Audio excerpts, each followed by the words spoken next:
చిన్నప్పుడు చాలా ఆటలాడేవాడిని. ఇంటి చుట్టూ ఉన్న గ్రౌండ్‌లో, ఖాళీ ప్లేస్‌లో ఆడుకుంటూ, దాగుడుమూతలు ఆడుతూ చాలా ఎంజాయ్ చేసేవాళ్ళం. చదువంటే తెలీదు. అక్షరాలంటే తెలీదు. పాఠశాల తెలీదు. పల్లె ఒడిలో ఆడుకోవటం తప్ప. అప్పుడే స్టార్ట్ అయ్యాయి అంగనబడి. అక్కడ చదువు చెప్తారంట. వాళ్ళు చెప్పే చదువు కన్నా, వాళ్ళు పెట్టే భోజనం, గుడ్డు కోసమే ఎక్కువ శాతం వెళ్ళేవాళ్ళం. అక్కడ కూడా చదివిస్తూ ఆడిచ్చేవాళ్ళు. అది చాలా బాగుండేది. అలా కొంచెం పెద్దగా అయిన తర్వాత స్కూల్‌కెళ్ళాను. స్కూల్‌లో కూడా చదువుతో పాటు ఆటలు నేర్పించారు. చాలా బాగా ఆడుకునేవాడిని. అలా అని చదువులో ఫస్ట్ వచ్చేవాడిని. స్కూల్‌లో ఆడిన ఆటలు చాలక హాలిడేస్ ఇస్తే అప్పుడు కూడా ఆటలాడుకునేవాళ్ళం. చేనుకెళ్ళి లేదా మిర్చి కోతకెళ్ళి చాలా సరదాగా ఆడుకునేవాళ్ళం. అలా 9థ్ క్లాస్‌కొచ్చాం. ఫోన్‌లొచ్చాయి. ఇంటర్నెట్ వచ్చింది. గ్రౌండ్‌లో ఆడాల్సిన గేమ్స్ అన్నీ ఫోన్‌లో వస్తున్నాయి. ఫోన్‌లో ఆడుకోవటం స్టార్ట్ చేశాం. కొంతకాలం తర్వాత చాటింగ్ అంట. ఏ అమ్మాయితోనో మాట్లాడొచ్చంట.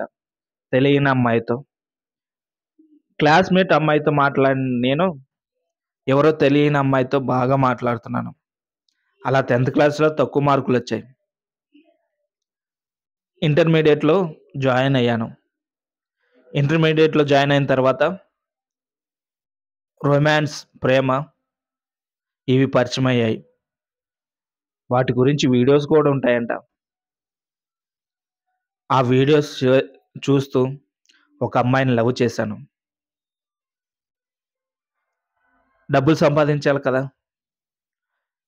చదువు కన్నా ఏదో పని చేస్తూ, డబ్బులు సంపాదిస్తూ, ఆ అమ్మాయిని సినిమాకి తీసుకెళ్తూ, అడిగినవన్నీ కొనిపిస్తూ, ఇలా చాలా చేశాను.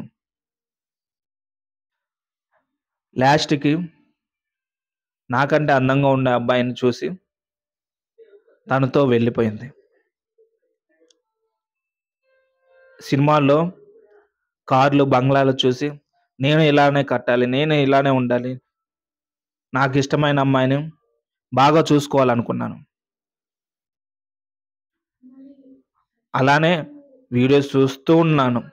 చేసేదేమి లేదు. చేస్తుందేమి లేదు. అలా చాలా పెద్ద ఏజే వచ్చేసింది. పెళ్లి కూడా అయింది. ఇప్పటికి కూలి పనే చేస్తున్నాను. వీడియోస్ చూడటం వల్ల ఏం మారలేదు. మనం చేసే పని మారలేదు. మనం ఏదైనా చూసినప్పుడు, చెయ్యాలనుకున్నప్పుడు అది నేర్చుకొని చేయాలి. అంతేకాని చూస్తూ ఉంటే ఏది రాదు. నేర్చుకుంటే వస్తుంది.